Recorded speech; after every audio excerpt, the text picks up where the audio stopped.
Hello traders. Well, plenty of action last week. Good manufacturing data, particularly in Europe and the US.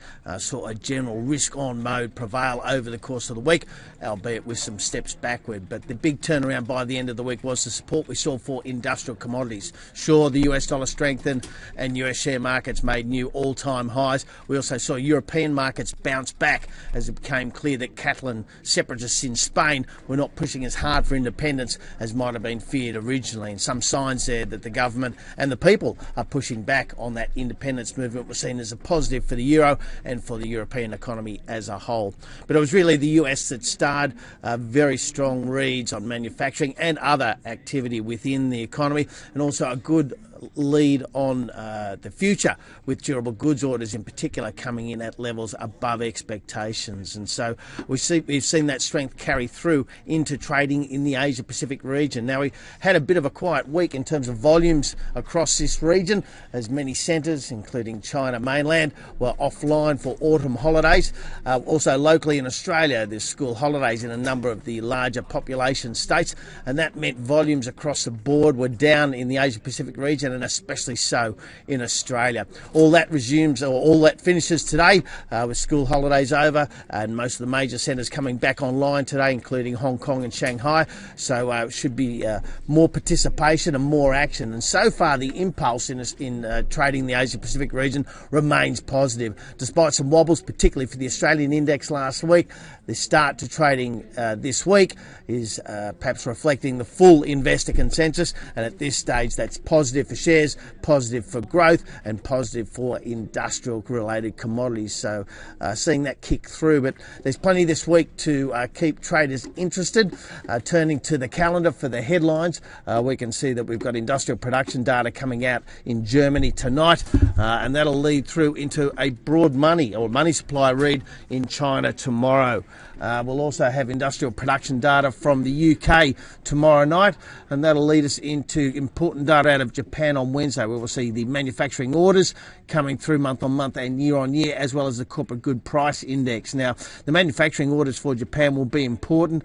At this stage, a fairly modest 1.1% growth for the month is forecast against the previous month's growth at 8%. So some moderation expected. If we see an outstripping of that, it could add to the current risk-on flavour, and given the multi-month highs for the Nikkei, might see further gains.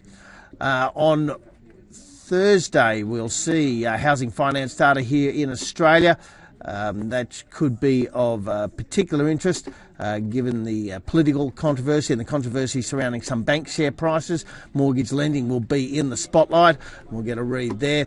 We then start to see the European CPIs coming through, and these are, of course, very important to inform action by the European Central Bank. And at this stage, not expected to be market moving. The French reading harmonised, expect to come in around the 0.7%, a very modest improvement on the previous read. Later in the week, we'll see the CPI out of Germany, and we're expecting a much better result there with a 1.8% increase. And that's starting to bump up into the target zone. If the rest of Europe follows Germany into those stronger reads, and we'll also get a read from Italy the following night, we could see some real strength returning to the euro, as opposed to the weakening we've seen against that US dollar. Other highlights here include GDP out of Singapore on Friday, Thursday. We'll also, of course, get the weekly petroleum data out of the US, and this has been very influential in moving crude oil markets around, and given the positive sentiment at the moment, could prove to be a circuit breaker if it shows something that startles the markets. Into the end of the week, we've got CPI in the US as well. Of course, the preferred measure of inflation for the Fed, the PCE, but nonetheless, CPI for the month could inform action.